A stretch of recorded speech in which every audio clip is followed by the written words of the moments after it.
Welcome to these additional episodes of Your Pregnancy Week by Week. We're going to provide information about things you may want to know about before baby's birth and in the weeks and months after baby arrives.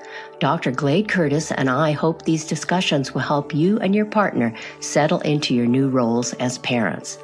The information in these episodes is a general informative guide. None of the information we provide is intended to replace, countermand, or conflict with the advice given to you by your own doctors. Always follow his or her advice. Use the information you learn here as a starting place in your dialogue to help you put your life with baby and after pregnancy concerns, questions, or interests into words. Each episode will cover one topic. Our discussions are intended to help guide you through the many new experiences awaiting you.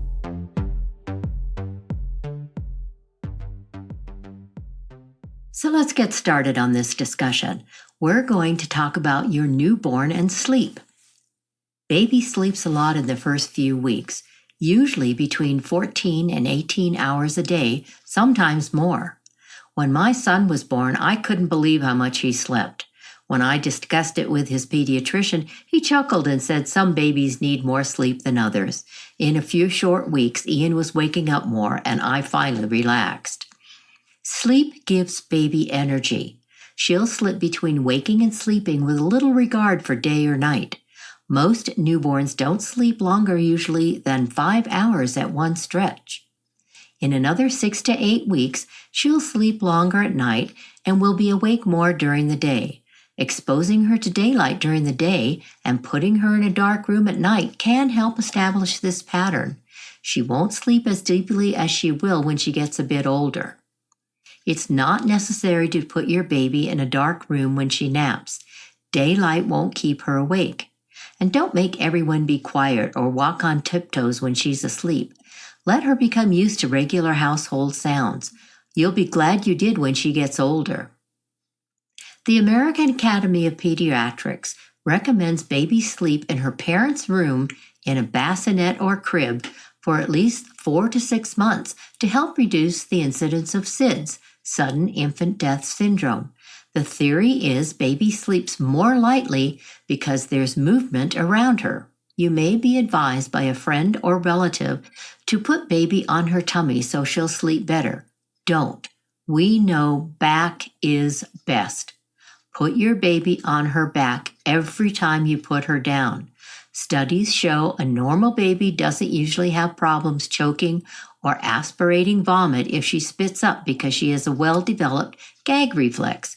Research shows sleeping on the back lowers the chance of various problems, especially SIDS.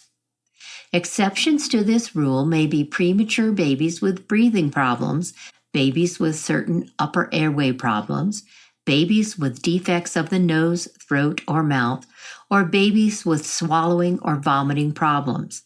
If your baby experiences any of these, discuss the situation with her doctor.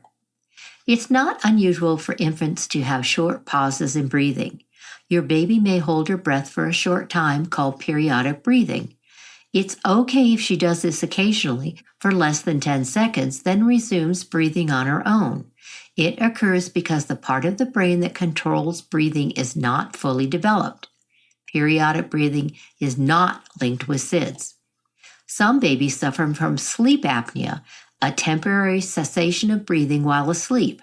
These pauses are too long and the heart slows too much. Sleep apnea is more common in premature babies born before 37 weeks or low birth weight infants. Babies usually outgrow the condition. If you believe your baby is experiencing sleep apnea, make note of the frequency and duration of the episodes. Call your pediatrician and let him or her know of your concern. If your doctor believes there's a problem, he or she will suggest a solution. Some parents use intercom systems or sleep apnea monitors to alert them to problems. A word of caution: don't have baby sleep with you in your bed. Studies show it isn't safe. The American Academy of Pediatrics suggests parents always put baby in her own bed to sleep. Nursing baby in your bed is okay if you put baby back in her bed before you fall asleep. Sleeping in the same bed can cause many problems. The most serious is suffocation of baby, which occurs more often on weekends. Parents may relax their sleep and bed routines during the weekend. They want to sleep in, so they bring baby into bed with them.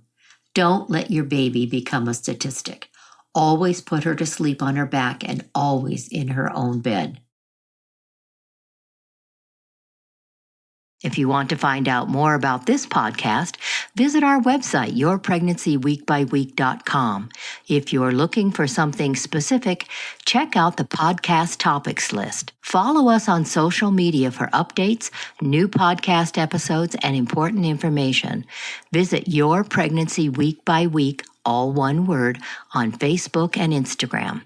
If you'd like to read about baby, check out our book, Your Baby's First Year Week by Week. We cover many subjects dealing with baby in a weekly format, and each week is a fairly quick read.